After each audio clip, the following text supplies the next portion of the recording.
Right, so, what are you doing this weekend? Something with the kids, probably. Park, maybe a movie. 200 years ago, you'd have taken them into town to watch a guy get hanged. And yes, officially, it was a warning. That is not why people went. People went because it was a good day out and there wasn't a lot else going on. You'd head off early for a decent spot, grab them something to eat on the way, and lift them onto your shoulders so they could see over everyone's hats. That's the part that gets me. Somebody's dad did that. Everything in this video was somebody's nice afternoon out. 13 of them. In 4, somebody wrote the child down. In the other 9, all you get is the adults, and the adults are the ones who made it a day out. Let's go. Public hangings in England were free, and the date got announced ahead of time so you could basically plan your week around one, which people did. Kind of like a public holiday. Employers let the apprentices off for the day, mostly because they were going to go regardless, so you may as well look generous about it. Some towns didn't even bother pretending. They marched the school children down to watch. If you had money, you rented a room with a window over the drop, and the price went up for a famous prisoner the way hotel prices go up for a wedding, and nobody thought that was strange because it was supply and demand. No money meant you stood. And you brought the kids along, of course, because who else was going to watch them? There wasn't somebody at home you could leave them with. People walked through the crowd selling food, so the kids could have fruit, cake, and a hot pie if you were feeling generous. You could also buy the printed sheets, the last dying words of the man on the rope, with his confession and a bit of a poem at the bottom. Now, here's the problem with those. They got printed before he was dead. The confession was written up by some guy in a back room who had never met him, and if the prisoner got let off at the last minute, the printers sold them all the same. Nobody asked for a refund. Then the drop, and then the part that nobody ever mentions. People believed the hand of a freshly hanged man could cure a swelling on the neck, and don't ask me where that came from because everybody just knew it. So once the body stopped moving, the hangman took money to let people up the steps. He did very well out of it. And a parent would lift their child and press the dead man's hand to the child's throat. 9 times usually. 3 or 7 would do, but 9 was the number people trusted.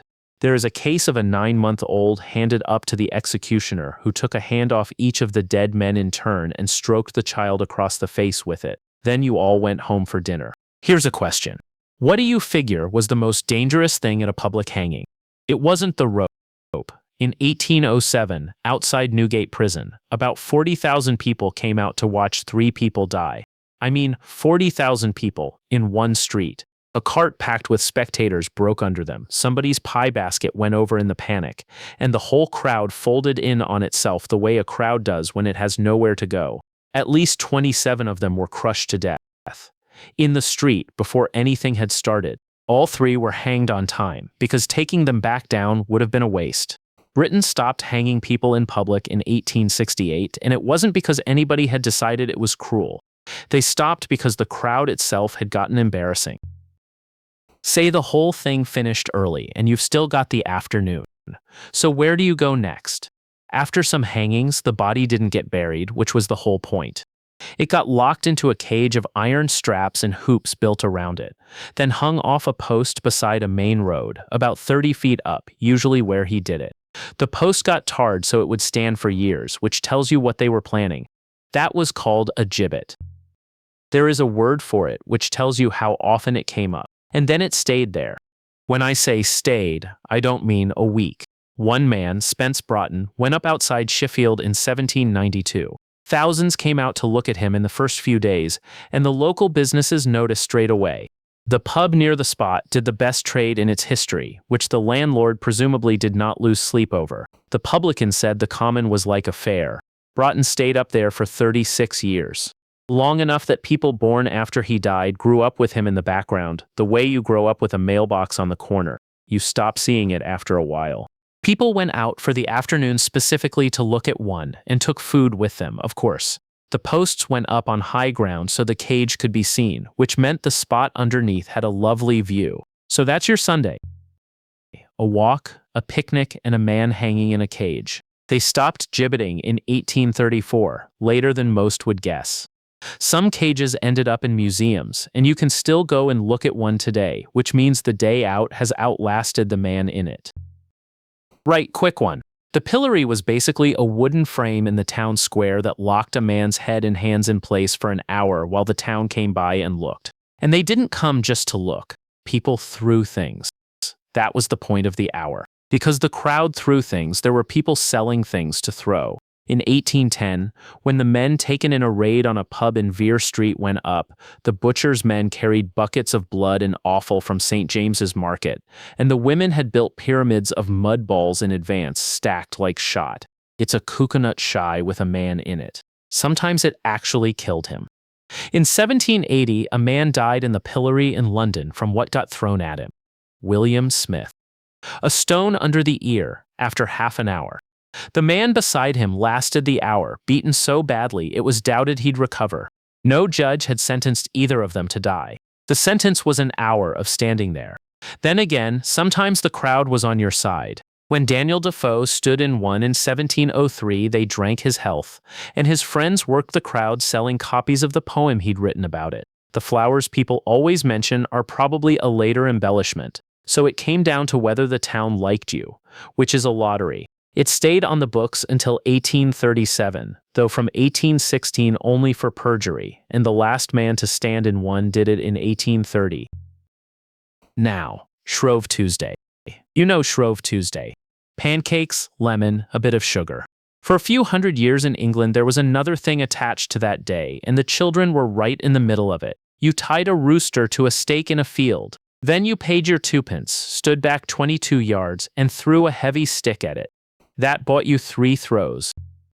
If it was still alive, you paid again. That was the game, and it had a name. Throwing at cocks. Which is what adults called it in writing, on paper. Hogarth put it in a print in 1751, in a set about cruelty, and the throwers he drew are schoolboys. It was not only children either. When Bristol tried to ban it in 1660, the apprentices rioted, and the school often ran it. The schoolmaster provided the bird, and every scholar paid him a fee that had its own name, cockpence, which tells you exactly how normal this was. You don't give a name to a thing you're embarrassed about. The money taken at the field went to the parish. At Pinner in 1622, that was 12 shillings toward the poor rate. So it was a fundraiser for the poor of the parish, and the fun bit was killing a chicken. There was a prize too, which turned it into a sport, because a game with a prize is a game you train for. If you knocked the bird over and got to it before it stood back up, it was yours. You took it home and your mom cooked it. So the boys practiced. Want to know the clever part? The man who owned the bird trained it. For weeks beforehand, he'd throw a stick at his own bird day after day until it learned to watch the stick coming and jump aside. A dodging bird made the game last longer, and a longer game meant more twopences at the gate. Somebody improved it. Somebody sat down and worked out how to make the chicken last. It died out around 1800, partly because the local judges started stopping it, and partly because people had begun to feel strange about it. Not the children. The parents. Right. London, south side of the river, and you've got a free afternoon. So who are you bringing? Everyone. That's the answer. Nobody stayed home for this one. You'd walk over to the Bear Garden, a round wooden building with the seats going up in tiers, kind of like a small stadium, sitting literally next door to the theaters and charging the same to get in. Women were in the crowd, and that one we know rather than assume. And in the middle of it there was a bear on a chain and dogs. The bear was chained by the neck or the leg to a post. The dogs got let in a few at a time, and it carried on until the crowd had had enough, which was the only clock in the room. Everybody bet on it.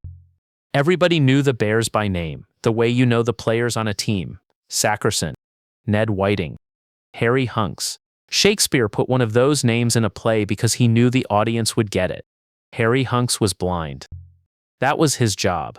He was the bear you whipped. 5 or 6 men with whips, standing in a ring around a blind bear that couldn't tell where the next one was coming from. A German lawyer wrote that down in 1598, and he counted them. The year after, another visitor watched the same bear get beaten with sticks by boys. That is in his account, at a paid public show in writing. There was a warm-up act as well, and I want to be accurate here, so. They tied a monkey onto the back of a horse, then set the dogs on the horse, and the crowd's favorite part was the noise the monkey made. A Spanish visitor in 1544 called that very laughable. An Italian merchant wrote the same scene down 18 years later. Neither thought it unusual. Queen Elizabeth took foreign ambassadors to this. It was what you showed off to guests. And in 1583, the seating collapsed during a Sunday show and 8 people in the audience were killed, some of them women, and the preachers said God had done it as a punishment. Partly for the bear, mostly for doing it on a Sunday. Baiting stayed legal in England until 1835. When baiting got banned, the rat pits were already there, and they just carried on. Smaller room, smaller animal, same evening. You went down to the pub you already drank in. In the back room, there'd be a wooden pit about 6 feet across with a wall around it up to your elbow, and men standing on the tables and hanging over the sides with watches. They tipped in 100 live rats. Then they dropped the terrier in on top of them. And then you bet on the clock, because the clock only starts when the dog lands. A dog called Billy did 100 rats in 5.5 minutes in 1823, and 40 years later, one called Jacko took 2 seconds off him. Men came in from other counties to watch that. There was a claim afterwards that Billy's rats had been drugged. Landlords loved it, because a crowd that stays 3 hours is a crowd that drinks for 3 hours. I mean, that's just business. It was a pub night. Now, where do you think you get 100 rats from? You buy them. Live 3p each off the rat catchers. There was a whole trade in it. Men and boys worked the sewers and the ditches, and a good week of rats paid better than a real job. The pits were still going long after everybody agreed bear baiting was cruel and had to stop. Different animal, see? Rats didn't count. Take the kids to the zoo. Everyone loves the zoo. For about 600 years, there was a zoo inside the Tower of London. Lions, leopards, and a polar bear they used to let fish in the Thames on a long rope, plus an elephant they gave wine to because nobody knew what an elephant was supposed to drink. For the first 300 years, it was the king's private collection, and you weren't getting in. Ordinary visitors only turn up under the Tudors, and by the early 1800s, the gate was a shilling, which was not nothing, or it was free if you brought a cat or a dog. I'll say that again because it goes past quickly. Instead of paying at the gate, you handed over a live cat or a live dog. It went to the lions, and in you went. It's a school trip where the entry fee is the family pet, and I have to be straight with you about that one. It might be true. It's just that nobody has ever produced a source from the time that says so, and the people telling it can't agree on the century. Did anything ever go wrong? In 1686, a young woman called Mary Jenkinson put her hand through the bars to stroke a lion's paw, and the lion took her arm. She died of it. She lived in the keeper's house at the menagerie and had taken a friend in to see the lions. The menagerie closed in 1835, and here is the part that gets told wrong. London Zoo was already open. The Zoological Society laid out its gardens in Regent's Park in 1826 and let visitors in 2 years later, so when the tower shut, its lions went up there as new stock. The zoo you'd take your own kids to did not grow out of that place. It swallowed it. Then there's Bethlehem Hospital, which everybody called Bedlam. It was a hospital for people who were mentally ill, and for a very long time it was also somewhere you went to look at them. You walked the corridors. Then you looked in. That was the visit. Guess which days were busiest? The holidays. Easter especially, because that's when families actually had the time. And it isn't the looking that gets you, it's the holidays. You had the day off work, the weather was decent, the kids were at home climbing the walls, and one of the options was going down there and looking at the patients. And you picked it. Some visitors brought them beer. Others poked at them to get a reaction because a patient who sat there quietly was not much of an afternoon out. Now, the thing everybody says about Bedlam is they charged a penny at the door and made a fortune. They didn't. There was no ticket and no admission charge, ever. A box by the door was the whole system. It brought in maybe £300 a year, and a fair share of that never reached the hospital because the staff were helping themselves. They stopped it around 1770, and the reason wasn't cruelty, exactly. It had gotten too rowdy and they wanted a better class of visitor. Over in Europe, there was a whole ticketed evening out. The big medical schools, Bologna, Padua, and Leiden, held public cuttings of a human body. Public is the important word in that sentence. They sold tickets, and not just to the medical students. They were on sale to anybody who could pay, and the good seats went to the city council. They held them in winter because a body keeps better in the cold. which put them in the middle of carnival season, so people came in off the festival, sometimes still in costume, to watch a corpse get opened up. There was music, there were refreshments laid on, and the seats went up in rows and they were full. These weren't medical events. They were town events, the way a hanging was a town event, and the audience was whoever had bought a seat. At lead-in, out of season, they left the room open as an attraction in its own right. Skeletons of people and animals stood around holding little flags with sayings about how you are going to die too. You could walk around that on a wet Tuesday afternoon, and people did, and wrote it up in their travel diaries. Lovely building. Good skeletons. Back in England, the law from 1752 sent a murderer's body to the surgeons after the hanging, partly so people could come and see it happen. So the hall opened its doors, and the public filed past the open body of the man they had watched die that morning. 2 attractions, 1 day out. Here's a short one, and this really is about children, because the audience was children. In Victorian London, there were old stores stripped out and turned into theaters, called penny gaffs. A penny to get in, benches, a stage made of planks, as many as 6 shows a night with 200 crammed into each. The crowd was almost entirely kids, roughly 8 to 20, packed in shoulder to shoulder. A journalist called Mayhew went to one and wrote the whole thing down in some detail. He counted a room of about 100 and found 18 men in it. That's the supervision. So what do you put on for a room full of children? Murders. Recent ones. When they found Maria Martin buried in the Red Barn, there were plays about it running before the man came to trial, with the real names left in. The closer to the real thing it got, the fuller the room. It was true crime, except your audience is 9. And the thing Mayhew put down on paper is that the children were laughing before the punchlines arrived. They already knew all the songs. Very short, this one. Madame Tussauds had a room on the top floor that she advertised, in her own words, as the Chamber of Horrors. Extra 6pence to get in. Worth it, apparently. Inside there were models of murderers, a real guillotine blade, and heads. And here's the thing that's easy to miss. Some of those heads were taken from life, or rather from about a minute after it, because during the French Revolution, by her own account, she sat down with the freshly cut off heads of people she had known and took casts of their faces. By her own account is doing a lot of work there. It comes from a memoir she put out in 1838. Ghost-written, 45 years after, and there is no evidence she knew any of the people whose heads she said she cast. She told it for the rest of her life to anybody who would stand still. It sold a great many 6pences, so a family up from Yorkshire paid theirs and looked at a head that may or may not be what the label says, and the kids said it was awesome. Something lighter now, only just. When the Thames froze solid, London put a fair on the ice. Tents, swings, and skittles, plus printers who would print your name on a card so you could prove afterwards you'd been on it. In 1684, they roasted a whole ox on the river, and Charles II came down and ate some. By 1814, the roast had shrunk to 1 small sheep. 6pence to watch it cook, a shilling a slice, sold as Lapland mutton, which is a marketing decision. There is a story that gets told every time that somebody walked an elephant across the ice under Blackfriars Bridge. No account written at the time mentions it, including Frostiana, which was printed out on the ice itself. People are still adding to that party 200 years later. Now, what do you think happens when it thaws? Here's the thing. You didn't have to wait.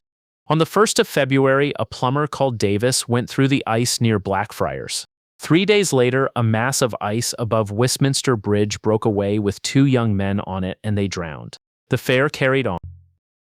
When it did break up, on the 5th, a booth caught fire and went off downriver with 9 men aboard. All 9 got off, which is the only time in this video that happens. That was the last one, and it wasn't because anybody had learned anything. They took down Old London Bridge in 1831 and replaced 19 arches with 5, so the water stopped backing up behind it. The Victorians dredged deeper, the Little Ice Age ended, and the river stopped freezing. The last one is the most recent, and that is exactly why it should bother you.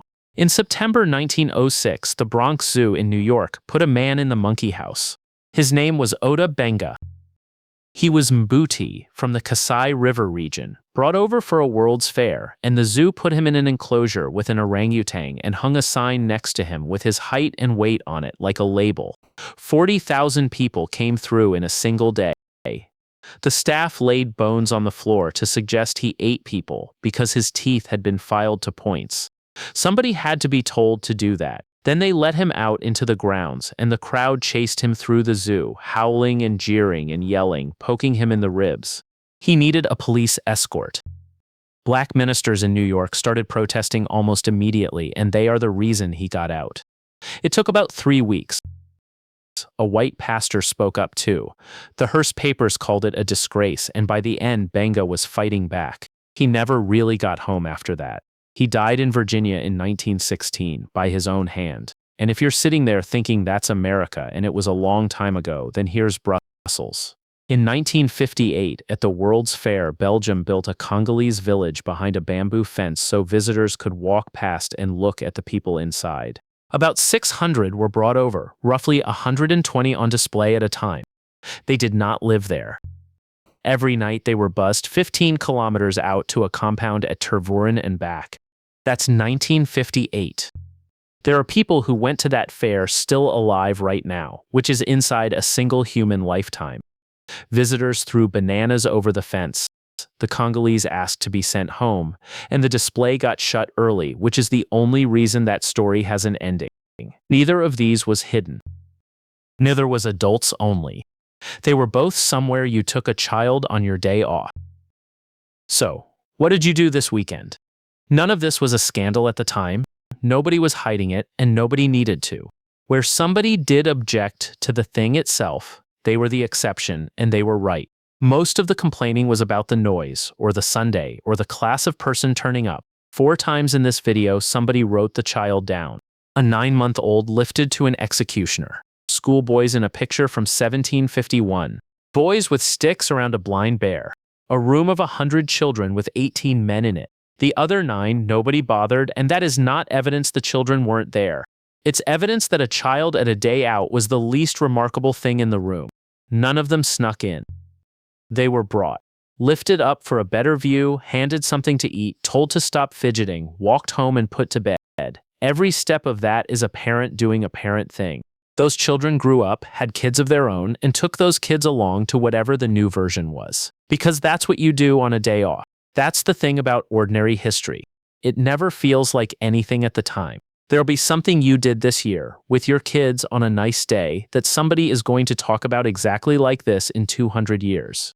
You won't guess which one. It'll be the thing you thought was lovely.